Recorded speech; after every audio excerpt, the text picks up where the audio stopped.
not be allowed in law. It is wrong. You're not allowed to reprimand public officers in public. If at all it's a disciplinary hearing that you need to carry out, the law provides for a procedure of carrying out disciplinary hearing. You need to give the employee a chance to respond to their issues. You need to give them a notice. You need to have a representative at the time that you're carrying out those disciplinary hearings. And I don't think it is legally sound to carry out disciplinary hearings in public. Thank you. Honorable Spora. Thank you, Mr. Speaker.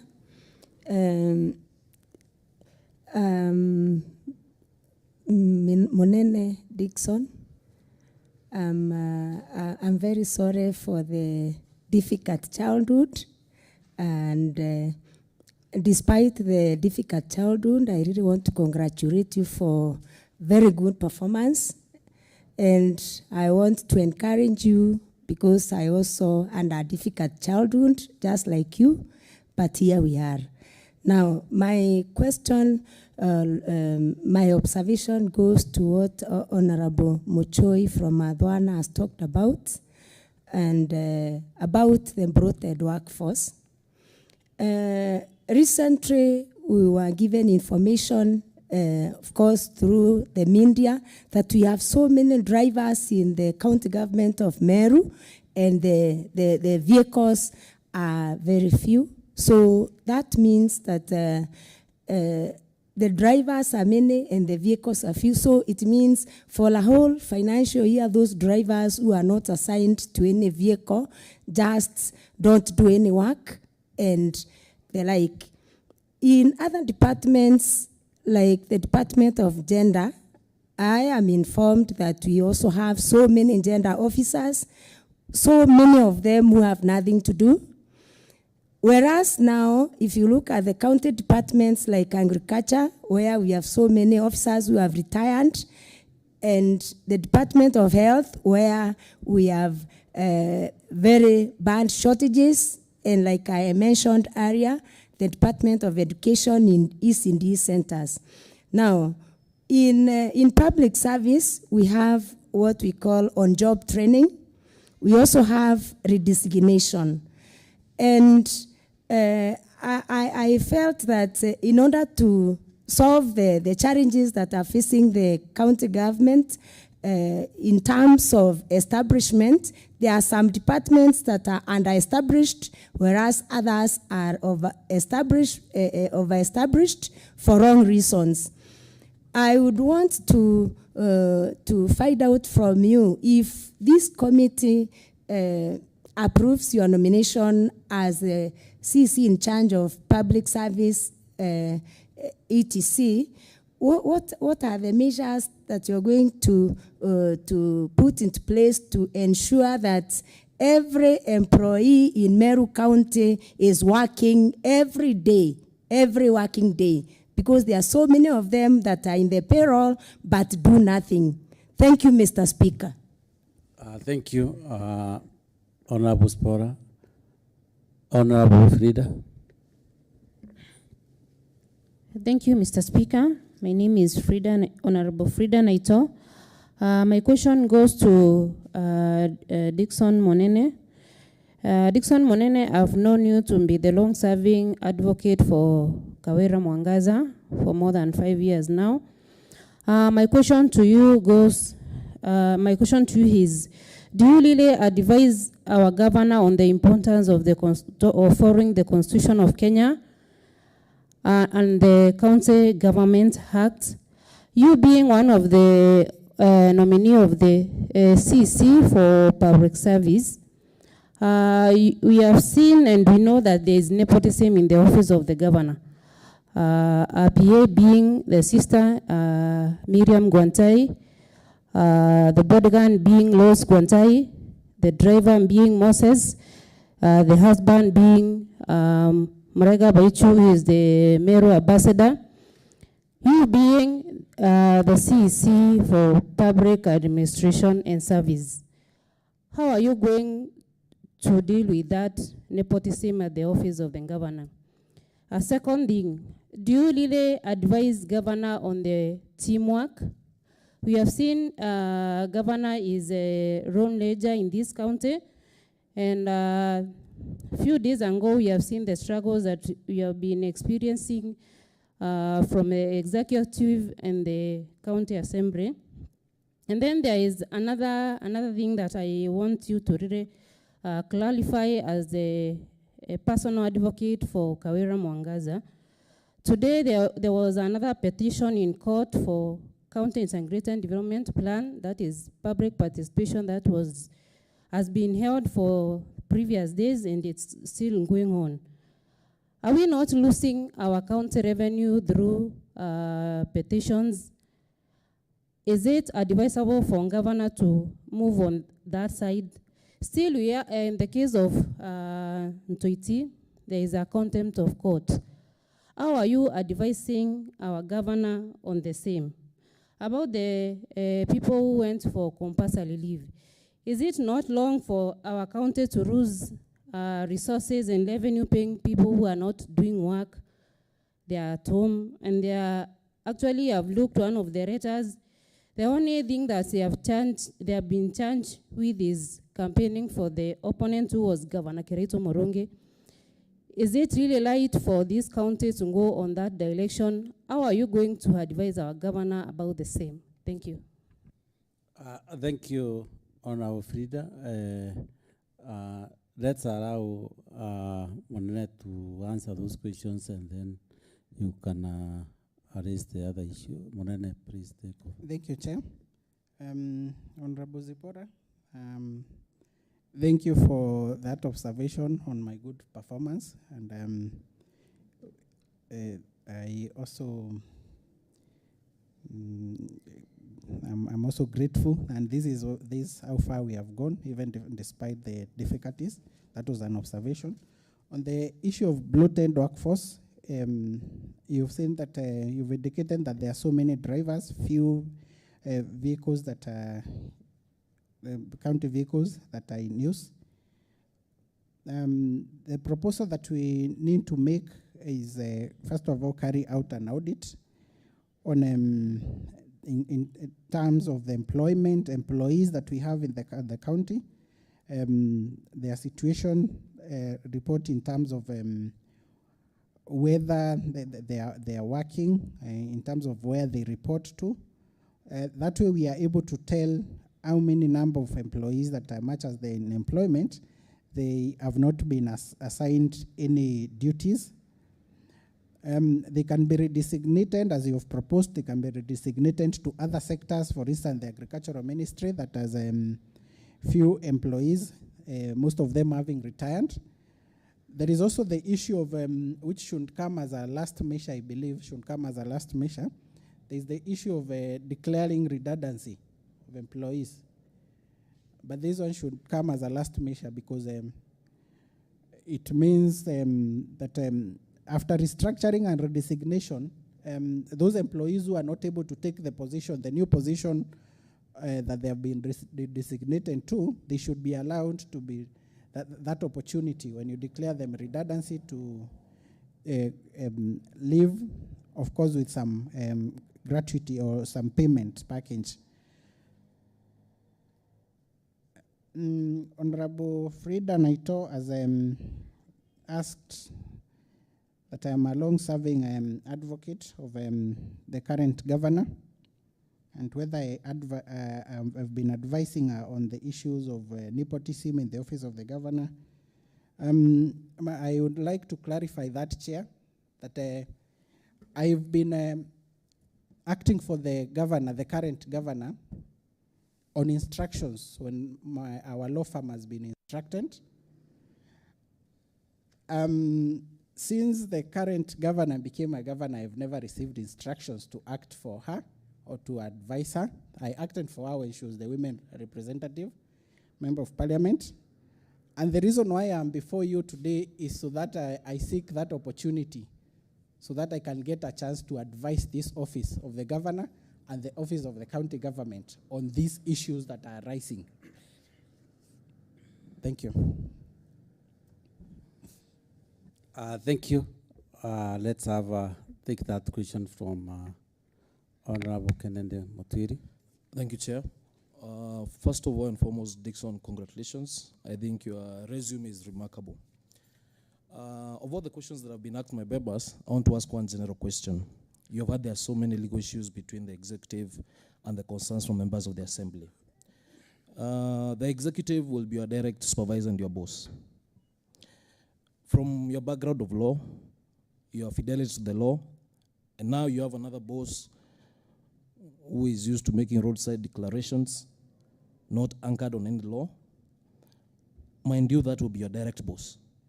How do you plan to handle that situation once this committee confirms you if it will? Number two, Chair, maybe allow me to make a remark that maybe you would advise the committee. The issue on him representing Kawira Mwangaza, that is totally a different entity from now Kawira as a governor. So I believe maybe you should also put it on record to members so that it doesn't appear in terms of awarding the marks. Thank you.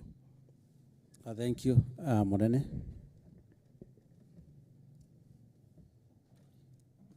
Yes, I respond to what Honorable Ken has asked. Thank you, Honorable Ken, and thank you for your observation. You've asked about how I'll be able to advise on these roadside declarations that are being made, and how I plan to handle these issues. Honorable members, I'm an advocate of 9 years in practice now. I have previously interacted with the former governors. I worked closely with the governor of Isiolo, Honorable Godana Doyo.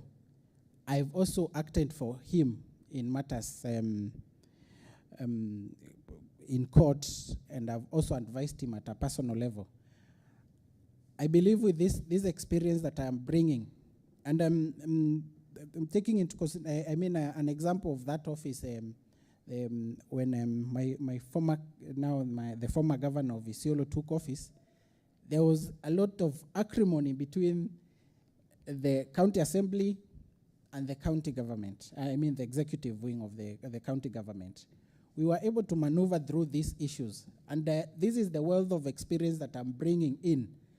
And I feel some of the issues that are being addressed out there, it is because there is no the office of the governor or the executive has not been constituted. Some of these issues, these are issues that are supposed to be deliberated at the cabinet level, decisions taken, advice given to the governor and the other stakeholders at that level. And I believe the moment this committee finds it good that we serve the people of Meru County in this particular position, we're going to streamline things. I'm asking for this opportunity. Members, trust me with this opportunity. You're going to see change, and change for better. Thank you. Thank you, Monene. Honorable Evans Pawira, the leader majority. Thank you, Honorable Chair. First and foremost, I want to congratulate you, Dixon, for this far you have come.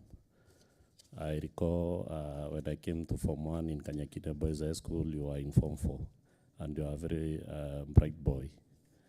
So I want to ask a few questions. One, the Public Service Department will be under your docket, and the county administration structure that involves the sub-county administrators and all that means will be under you. How are you going to address this issue of every time we have a new government, all the one that means are reshuffled? For example, right now, the one that means and most of the sub-county admins are living in fear because whenever the governor visits their place of work, they are threatened. And without having to maintain that consistency of having someone who is aware where the position of the ward before the elections was, I feel that this one that means that the sub-county administrators are not able to deliver to their fullest. So I would want to hear how you're going to address that.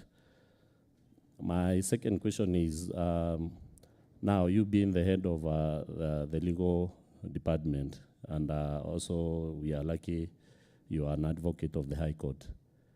Would you recommend the county government to offer pro bono services, especially in cases of public interest? I'm saying this because I'm a victim, and not as an MCA, but as a resident of Mitungu Ward, where it happened that there was a bar that was selling illicit beer in town, and there was a huge demonstration. And this bar that was selling illicit beer was licensed by the county government of Meru. And so it happened that after the demonstration, because there was a very high crime rate, rape cases, thuggery, and whatever, the residents now during the demonstration invaded that bar and dealt with the illegal or illicit brew that was being brewed in that bar. And the owner of that bar took only eight. They singled out only 8 people and took them to court, a civil case, which is still, I don't know what happened, and we were told to pay them, but we are going to do an appeal. So I thought as a county government in such circumstances, you can offer legal services pro bono. So I would want to hear your opinion on the same. Then, Mr. Munene, you being the CEC Legal Affairs, you are the main advisor of the governor on legal matters.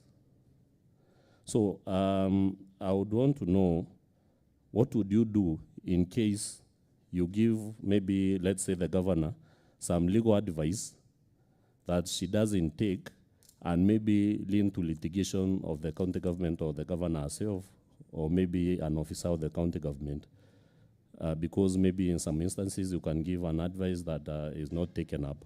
So I would still want to hear what you do about that. Then, Mr. Munene, yesterday we saw the UK Prime Minister, who was 44 days only in office, resign because she hasn't delivered on her mandate.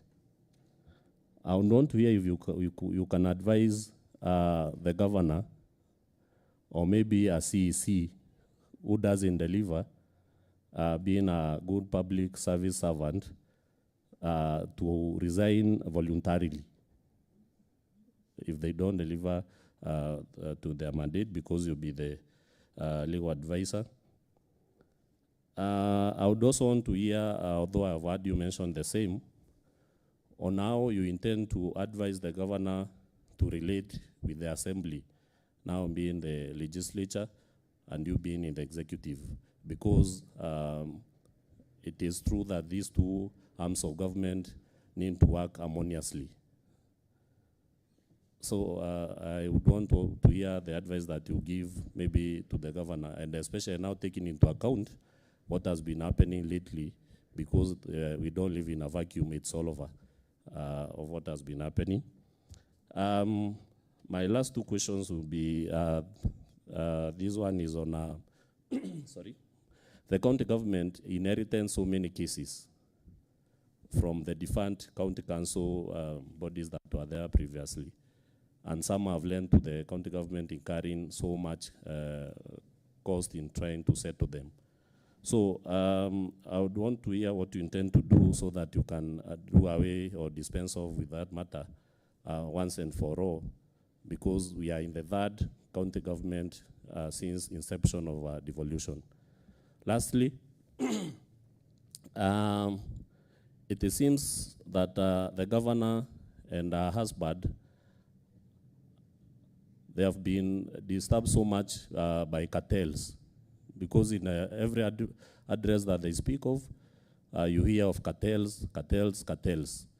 Now, I would want to hear how you would help the governor deal with these cartels, so that maybe in the next 2, 3, 4 months, we'll in every day, cartels all over, because it seems to really affect their service delivery. Thank you. Thank you. I would wish that since the Deputy Speaker also had an issue that you wanted to raise, you raise, then Munene can respond to the issues together. Thank you, Chair. Wakili, I did ask about your certificate of good conduct. You didn't get that one clearly. Now the second one, there's an Employment Act of 2007. I guess you know the principles in it. And now being the CEC for public service and legal affairs, will you be adherent to the same? As things looks in Meru County, there's going to be a lot of disrespect to the rules of law. Now, how will you handle that? And the last one now, you're talking about streamlining the public service. Now, you've talked of stopping more employment in the public service. Now, back home, people want job. In fact, those were things that we were telling people when we were campaigning there. Now, we have a governor here who is employing relatives. Now, if you say now people won't be employed, and the governor is doing it every now and then, employing relatives, which is nepotism, how will you address that? That one. Thank you. Thank you, Honorable Mwendari, the Deputy Speaker, Meru County Assembly. And Monene, you know, this vetting is live, and members of the public are watching, and one of the members of the public is raising an issue and saying, remind the CEC, Monene, that agriculture is a technical department where we require officers are employed based on the qualifications. We don't need resignation of drivers to come and do extension work. What was going to be your take on that?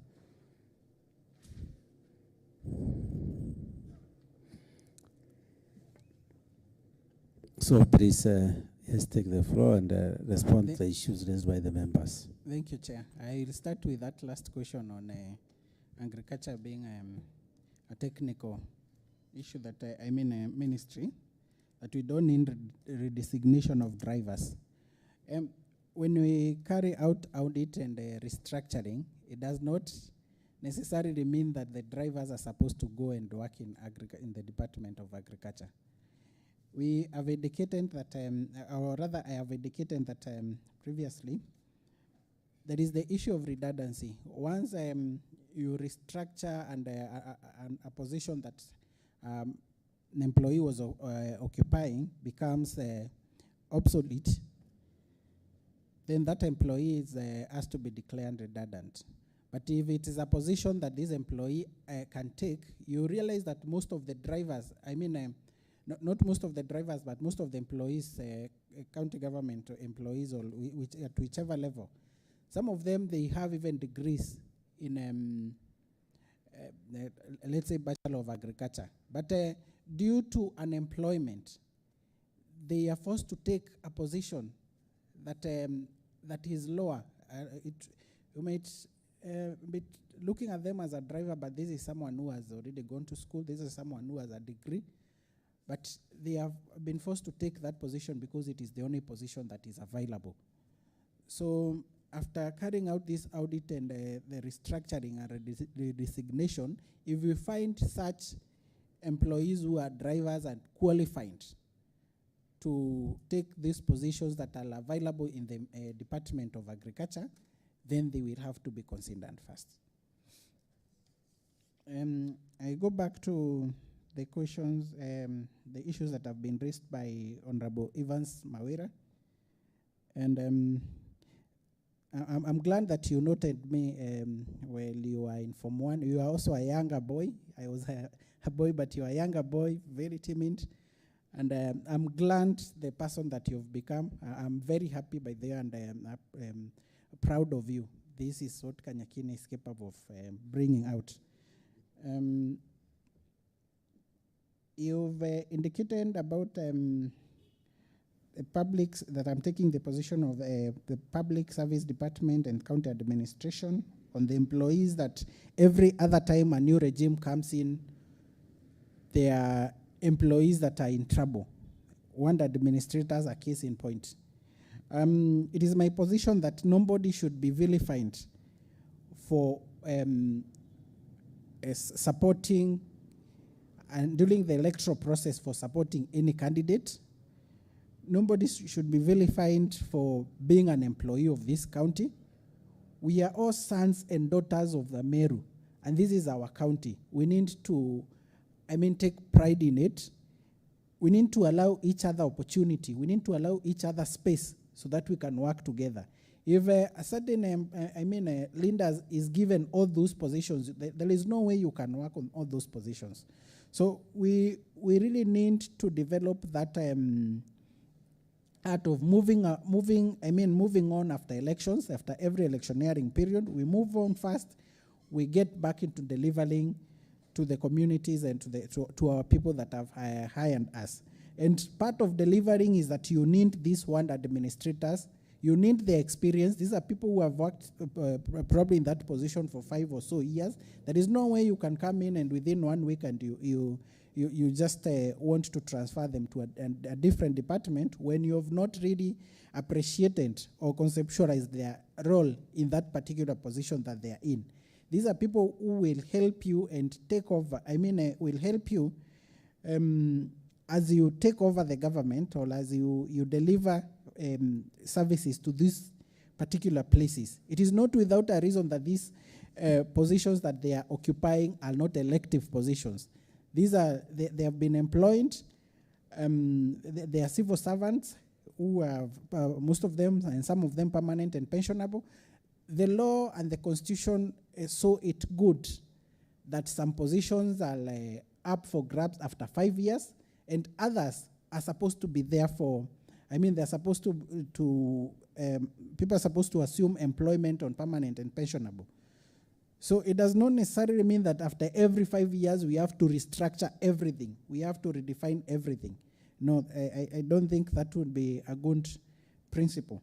So what I'm saying is that nobody should be vilified. It doesn't matter which party that you supported. We are here now and we are here to work for the people.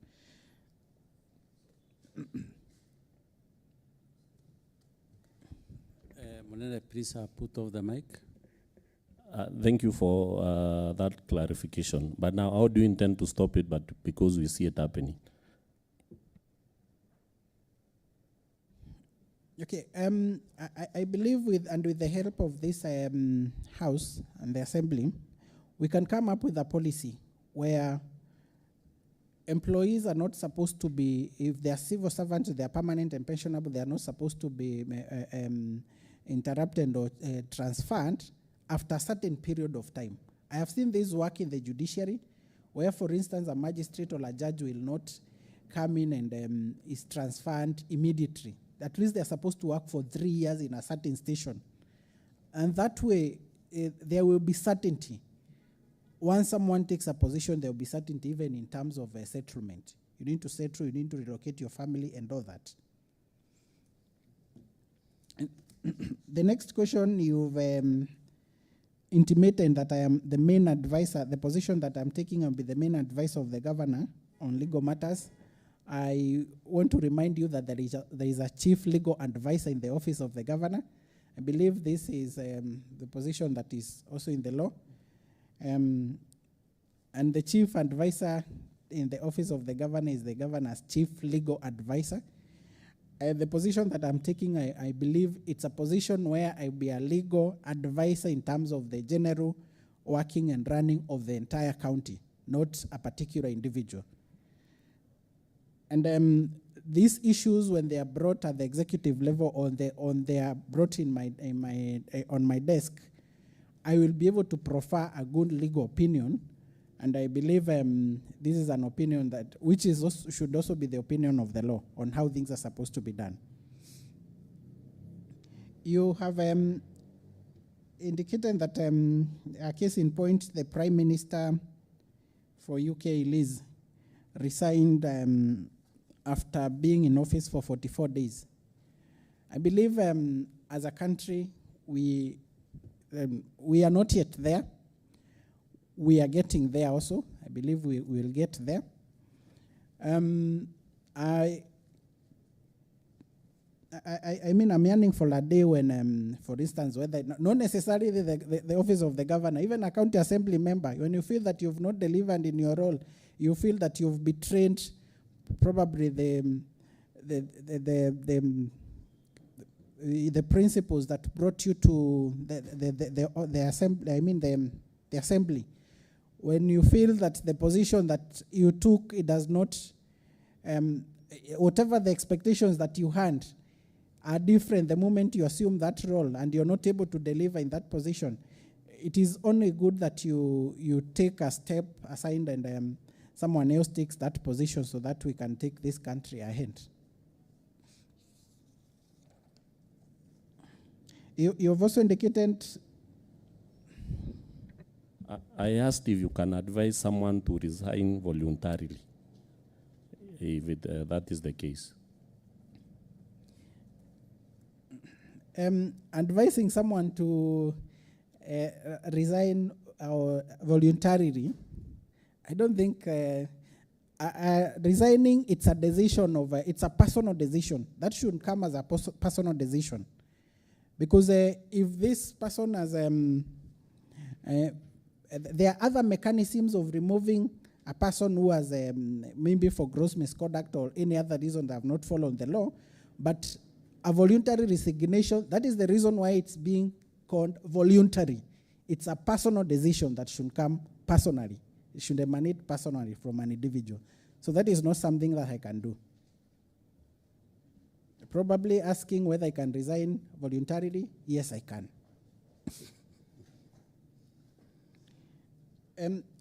Honorable, the Deputy Speaker, Honorable Mwenda Ali, you've asked the issue of the principles on employment and whether I'm going to adhere to those principles. Yes, I'm going to adhere to the principles on employment, issues of non-discrimination, issues of the principles of nepotism. I'm going to adhere to these principles. And as to whether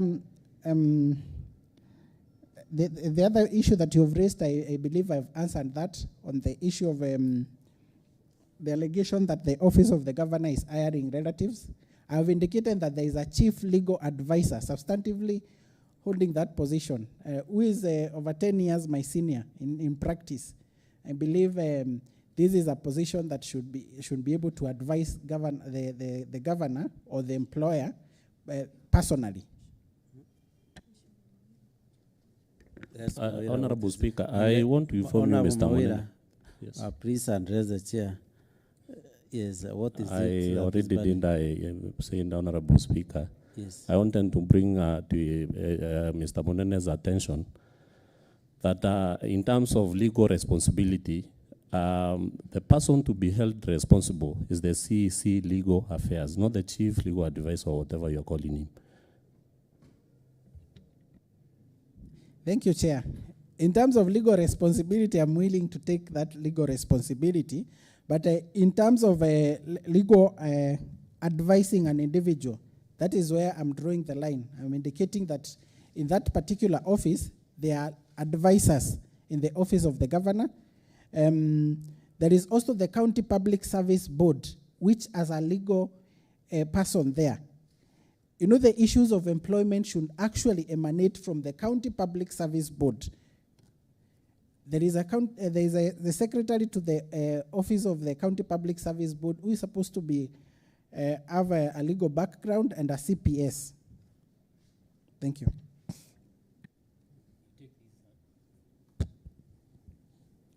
Honorable Speaker, I think he has left out a few of my questions, but the one that I'm really interested in is the one of how to deal with cartels, popularly known as cartel.